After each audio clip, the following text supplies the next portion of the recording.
Este tema es bastante cortito, yo sé que es viernes, disculpen, aguántenme un poquito, 35 minutos, 40 minutos y terminamos, es bien corto.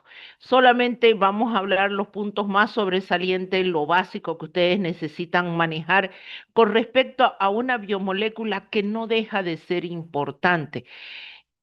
No quiero darle prioridad a las biomoléculas porque todas tienen un grado de importancia dentro de la materia viva, pero cuando nosotros hablamos de los ácidos nucleicos, hablamos de la gran relevancia que estos tienen en transmitir los caracteres hereditarios de padres a hijos, lo bueno y lo malo que se puede transmitir, así como también la síntesis de las proteínas.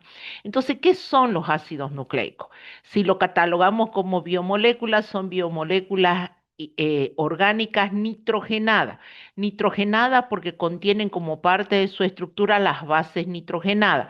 Están formadas por la unidad básica estructural o la polimerización de nucleótidos.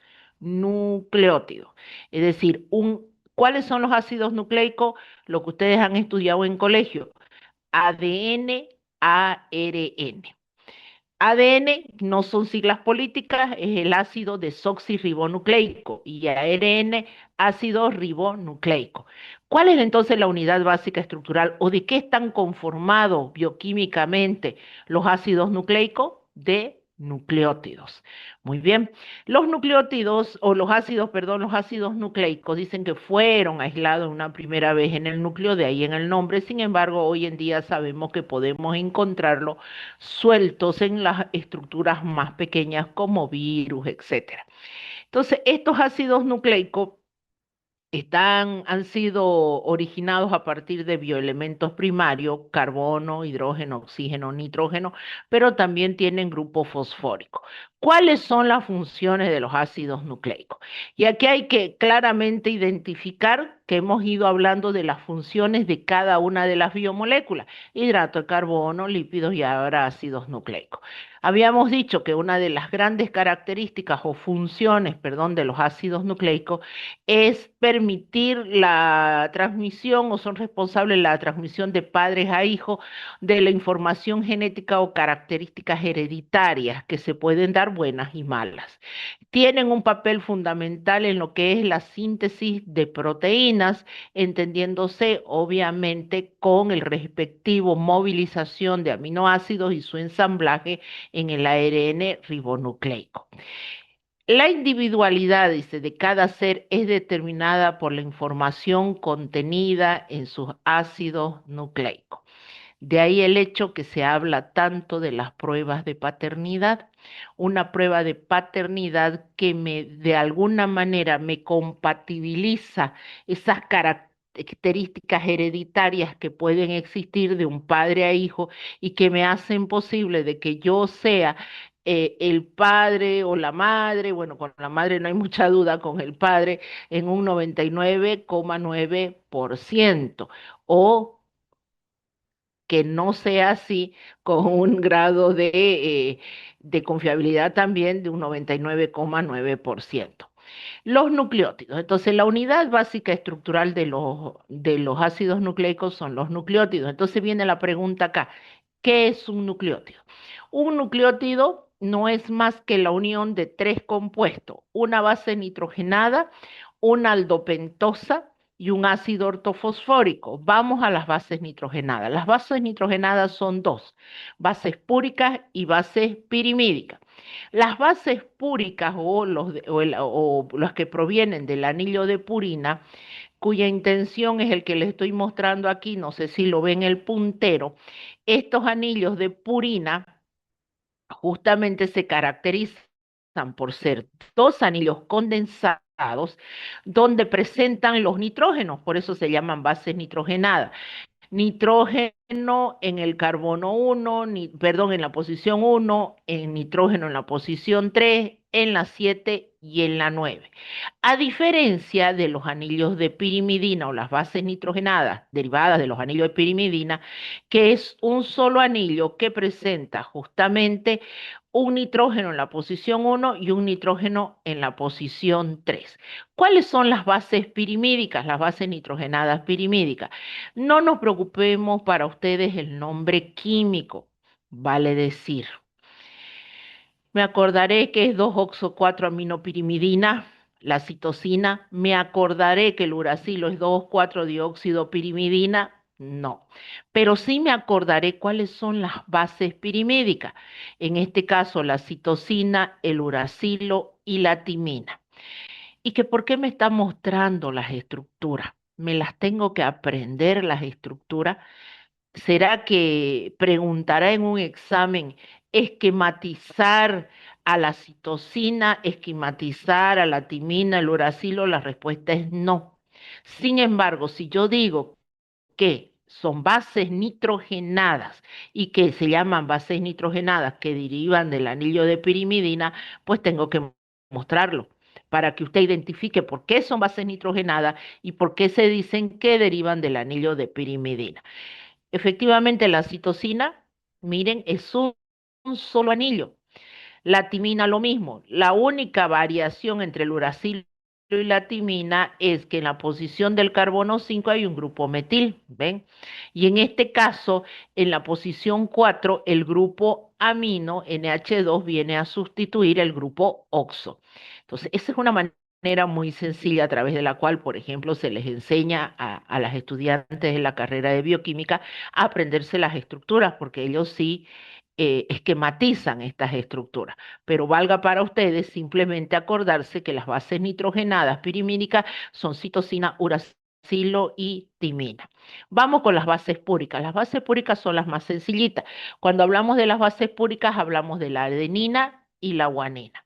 ¿Cuáles son las bases nitrogenadas púricas? La adenina y la guanina. Y si ustedes se fijan también, muy fácil de aprender, no hay mucha diferencia, pero para ustedes acuérdense simplemente cuáles son las bases nitrogenadas. Listo, entonces un nucleótido tiene bases nitrogenadas, púricas o pirimídicas. Tiene aldopentosa. ¿Qué aldopentosa? La aldopentosa que forma parte de los nucleótidos de los ácidos nucleicos viene a ser la ribosa.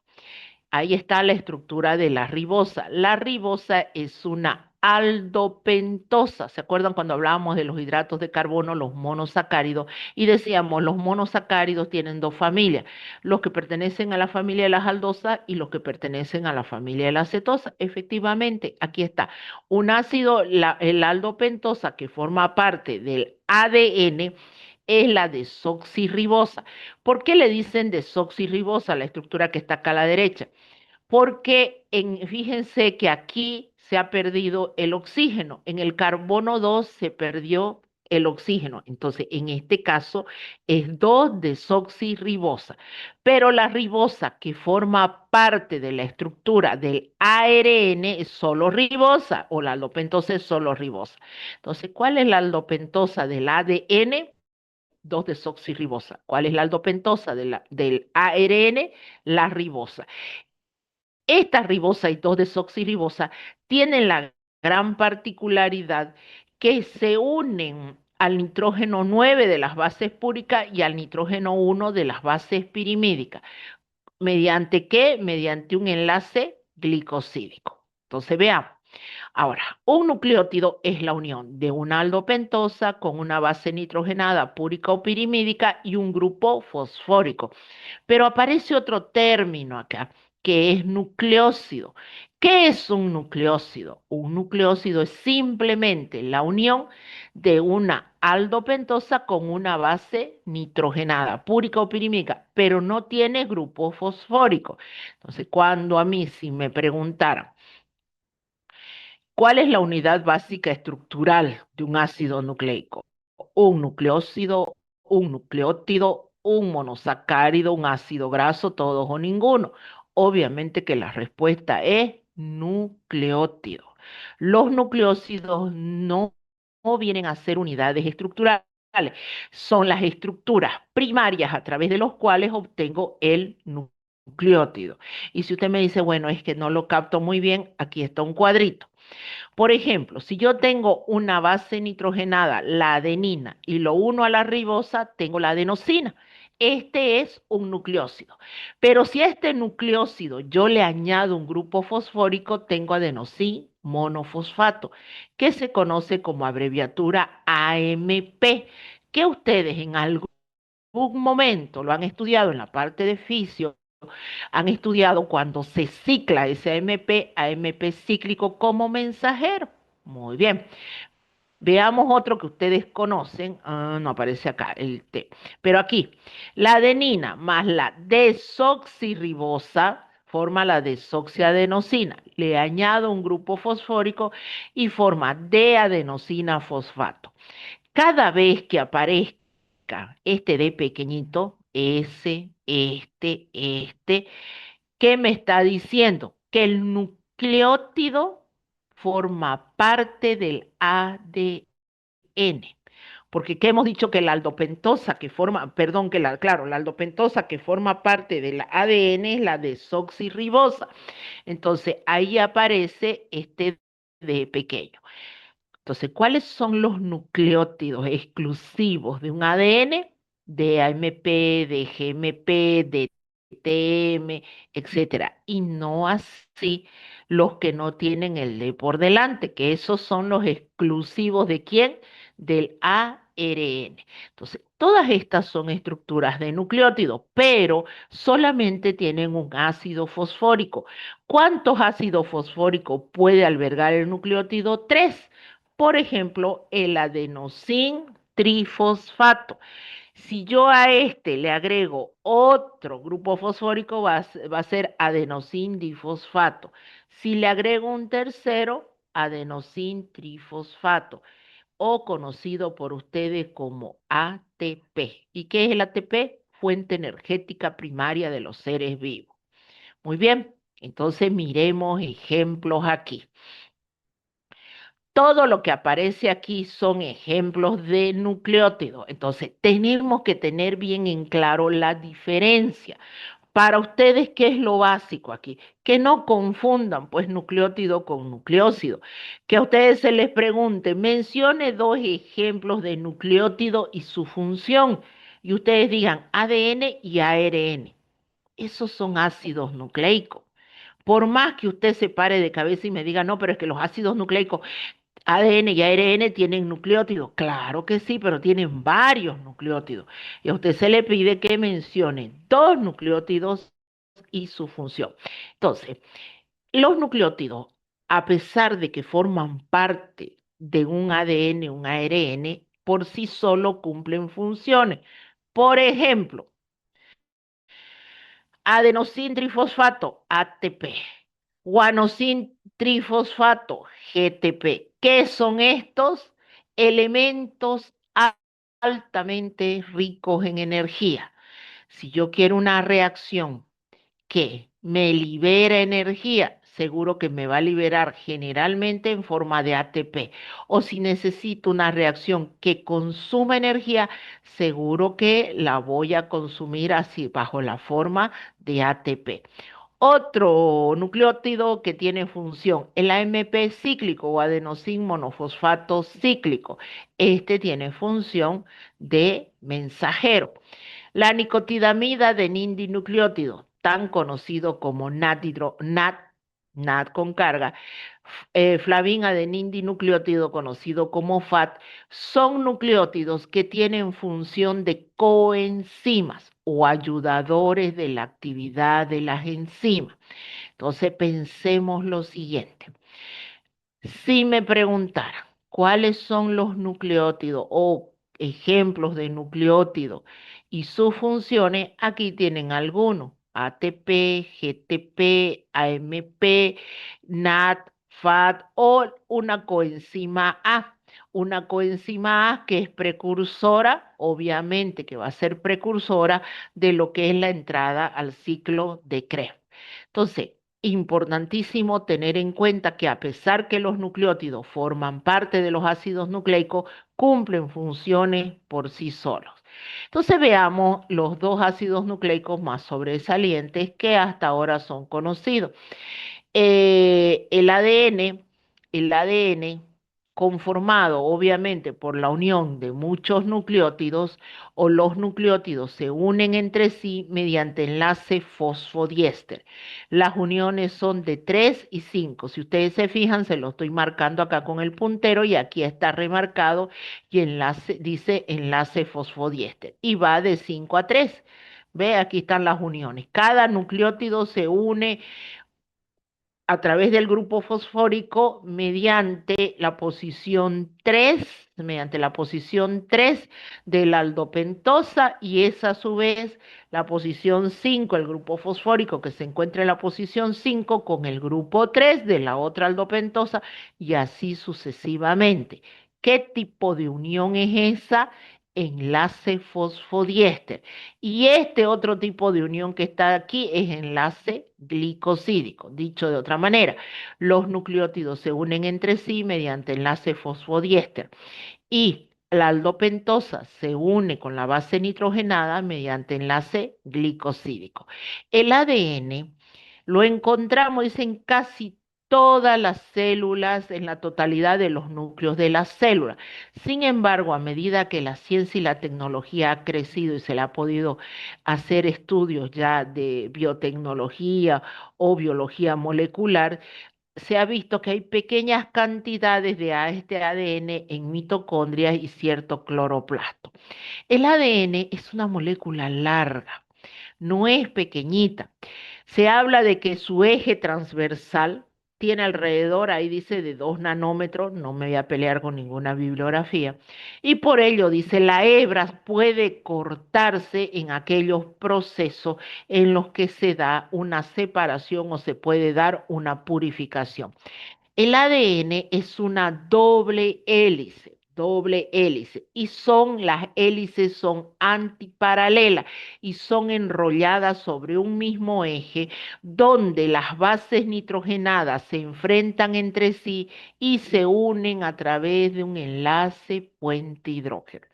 Si no existiera el enlace puente hidrógeno, estas bases nitrogenadas no se unirían y la doble hélice no existiría. Pero como sí existe el enlace puente hidrógeno, que es una interacción electrostática entre partículas cargadas, nosotros tenemos que estas hélices son antiparalelas. Una va de arriba hacia abajo, uniones de 5 a 3, y la otra va de abajo hacia arriba, uniones 5 a 3. Estas bases nitrógenas, estas hélices o cada vuelta de hélice comprende alrededor de 10 bases nitrogenadas, lo que finalmente le da una gran extensión. Las bases nitrogenadas que se unen entre sí son la guanina con la citosina mediante triple interacción electrostática, la adenina con la timina, doble interacción electrostática. Y aquí vale la aclaración. La timina es la base pirimídica que existe en el ADN y es después sustituida por el uracilo en el ARN. Entonces, el uracilo no está presente en el ADN, pero sí la timina. ¿Quiénes se enfrentan? Siempre en el ADN la guanina se une con la citosina y la adenina se une con la timina mediante el triple y doble enlace. Nuevamente, las bases púricas y perimídicas de cada cadena se unen mediante puente hidrógeno. La adenina con la timina por 2 uniones y la citosina y la guanina por 3 uniones. Cada adenina de una de las cadenas siempre está enfrentada a una timina y cada citosina a una guanina. Finalmente, yo puedo hablar que como el enlace puente hidrógeno son enlaces lábiles, lo vimos en el agua, estos enlaces se pueden romper por efectos de pH, de temperatura, compuestos químicos, y es lo que finalmente se llama desnaturalización del ADN, donde las hebras se abren, se separan. Pero si yo le quito el factor químico, álcalis, ácido, enzimático, etcétera, que me han roto ese enlace puente hidrógeno, yo puedo tener una renaturalización del ADN. Quiere decir que vuelven a unirse, como que usted lo abriera, suelta el efecto y vuelve otra vez y retorna a su estructura de original. Tiene un nombre eso en la jerga, se llama la renaturalización por enfriamiento, dice, se llama templado del ADN, que tiene toda una teoría que nosotros no la vamos a ver. La hibridación. Si se mezclan en condiciones adecuadas, dice, dos ADN desnaturalizados de dos individuos diferentes, yo puedo finalmente constituir nuevamente una estructura en la cual voy a tener porciones de una especie y porciones del otro individuo. Finalmente, las hélices son híbridas. Es lo que nosotros conocemos entre lo que ocurre entre el burro y la yegua. Finalmente son dos especies que finalmente se obtiene una estructura híbrida que viene a ser la mula.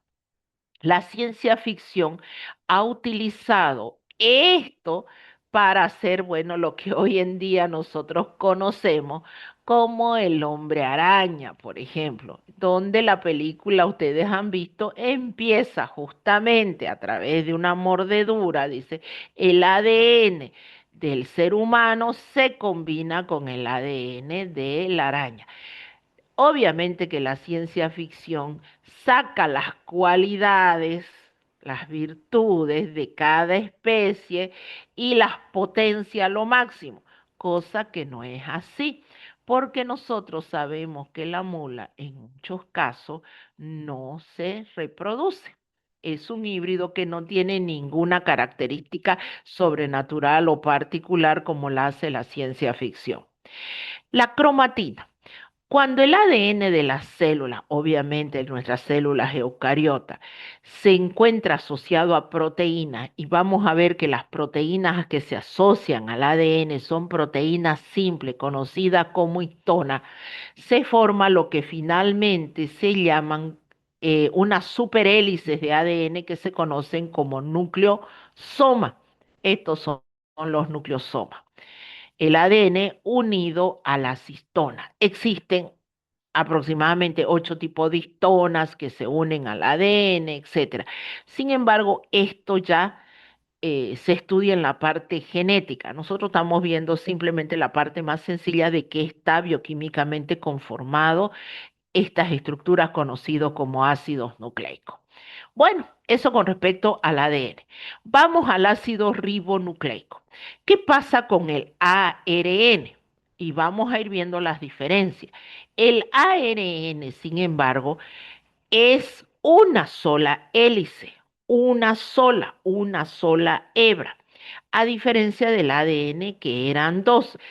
Este ARN se caracteriza porque la base pirimídica timina no está presente, está presente el uracilo, pero finalmente está conformada obviamente por nucleótidos. Entonces, ¿cuál es la diferencia entre el ADN y el ARN?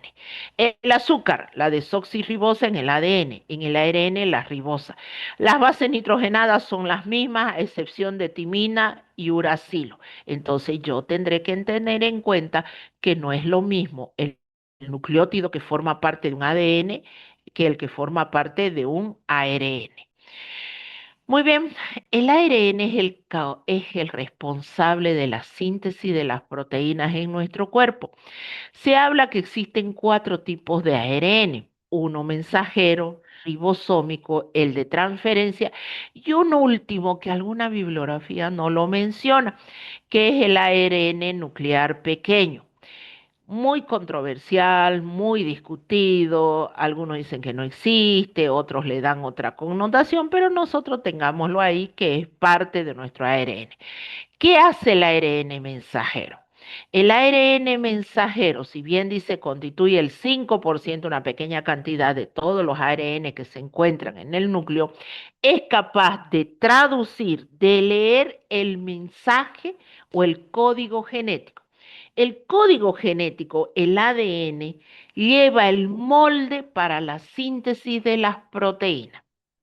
Es decir, si mi proteína es de esta forma, así como lo ven, como este vaso, el ADN, mi ADN, en su código dice que la proteína tiene que tener esta estructura.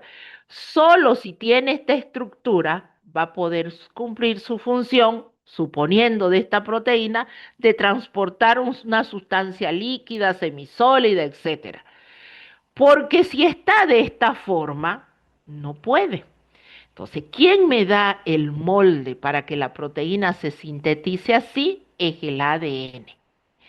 ¿Quién lo descodifica y dice, esa proteína tiene que estar bajo esa característica para que cumpla su función? Es el ARN mensajero.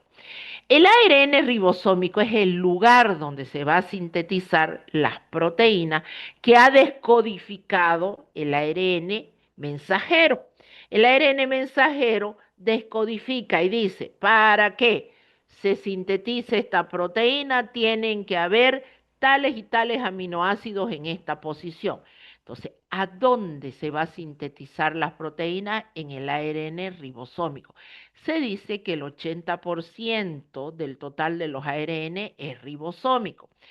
Ese es el lugar. Pero ¿quién lleva los aminoácidos al lugar de síntesis? Es el ARN de transferencia. Ese ARN de transferencia agarra los aminoácidos y los lleva para sintetizar finalmente una proteína con características estructurales definidas, particulares, para que cumplan una función. Entonces, así como dice ahí, transporta aminoácidos hacia el lugar de síntesis de proteína. A diferencia del ARN nuclear, cuya bibliografía está en discusión, se dice que es pequeñito, que tiene 300 nucleótidos, es rico en una base nitrogenada pirimídica, el uracilo, y su función principal no está en la síntesis de proteína. Su función principal está en el procesamiento del ARN mensajero. De ahí que alguna bibliografía menciona, si no hay el ARN nuclear pequeño, no hay el mensajero. Si no hay el mensajero, pues no hay proteína. Entonces, de ahí que la importancia, pero otra bibliografía lo descarta por ser muy pequeñito, muy insignificante, pero sin embargo su función, aunque no está del todo establecida, se dice que participa en el procesamiento del ARN mensajero. Y nuevamente la diferencia entre un ADN y un ARN para que ustedes puedan evidenciar que la diferencia hace la funcionalidad. ADN encargado de la encargado de el código genético, las características hereditarias entre las diferentes especies. Y el ARN es el que me permite la síntesis de las diferentes proteínas a través de sus cuatro componentes. Bueno, ustedes han visto virus, bacterias, etcétera, y los virus se caracterizan porque tienen o uno u otro. Algunos son de tipo ADN, otros son de tipo ARN, dependiendo las características de cada virus. Y simplemente yo les puse, les coloqué, me acuerdo, esta proyección del COVID, que estábamos en época de COVID. Hoy en día ya todos la conocen, se los dejo de lectura, simplemente de lectura para que se acuerden cómo infectaba el virus, cómo era, que generalmente era un virus que su daño era porque utilizaba a las células como huésped y para robarle sus elementos y sintetizar su ARN, y eso los convertía en altamente causaba daño en muchos casos irreversible cuando el proceso era bastante inflamatorio o se llevaba efecto en personas con enfermedades de base que ya tenían un proceso inflamatorio crónico. Entonces, sumado a esto se potenciaba y en muchos casos era de mal pronóstico. Y ahí simplemente su síntesis, cómo este se liberaba, etcétera. Eso es solamente una manera de información para ustedes, para que vean la aplicación y el interés y lo que viene y corresponde a virus o bacterias, eso ya la ven en sus respectivas asignaturas. Bueno, no era más. Este tema yo les dije que era bastante cortito. Por favor, no se olviden que la próxima semana, el martes, Dios mediante, tenemos la exposición con el grupo B de perfil cardíaco y proteínas totales y fracciones. Ahí hablamos de la hemoglobina, electroforesis, etcétera. Y ya yo el día miércoles me internan, el jueves me operan y Dios mediante, si todo sale bien, estoy saliendo de cirugía, ya hablé con mi traumatólogo, estoy saliendo de la internación hasta el viernes o sábado, dependiendo cómo reacciono. Y de ahí tengo unos 15 días en los cuales no puedo asentar la pierna izquierda. Tengo, que es la que me van a operar, voy a estar sujeta lamentablemente como dicen, con una pierna. Ahí como mi peso no lo bajé, es mucho recargar sobre una pierna, entonces voy a tener que estar totalmente en reposo durante 15 días. Si yo pudiera lograr doblar la pierna izquierda, porque voy a usar unas varillas, etcétera, y pudiera darles clases virtuales, continuar dándoles clases virtuales, bienvenido sea. Lo que me preocupa, sin embargo, es que a mi colega que la han operado recientemente le han dicho que 2 semanas no puede subir gradas, 2 semanas, de que 2 meses, 2 meses no se pueden subir gradas. No hay cómo subir gradas. Entonces, eso es lo que me está preocupando. Las clases prácticas no hay, no tengo que subir grada, puede que llegue con una pierna saltando después de 2 semanas, digamos, con muletas, pero para subir las gradas va a ser mi inconveniente. En todo caso, yo tendría que continuar dándoles clases virtuales. Y reforzamiento, de todas maneras, procuraré en su medida, una vez que terminemos, si puedo, porque la idea es que en septiembre nosotros estemos rindiendo el segundo parcial, las primeras semanas de septiembre. Entonces, para entonces yo tengo que haber terminado proteínas y enzimas, porque de ahí tenemos que avanzar septiembre, se pierde todo septiembre, prácticamente feriados y no sé qué y no sé cuánto, empiezo a avanzar lo del tercer parcial y a primeras semanas de noviembre nosotros estamos rindiendo el tercer parcial, ahí nomás la semana y un poquito más estamos rindiendo el segundo, el examen final, el recuperatorio y las primeras semana de diciembre se meten las notas. Y en el lapso de esos días, en el lapso de todo lo que les he comentado, tenemos que rendir examen de laboratorio también. Entonces, chicos, se nos viene bastante pesado para ustedes y para mí, pero yo ya les he subido esto a plataforma. Está hidratos de carbono, está ácidos nucleicos y está lípido para que vayan leyendo y vayan estudiando. Bueno, no es más. Nos vemos con ustedes, Dios mediante, el día martes. Si no hay ninguna complicación, por favor, vamos preparando nuestros temas. Se cuidan. Chau, chau.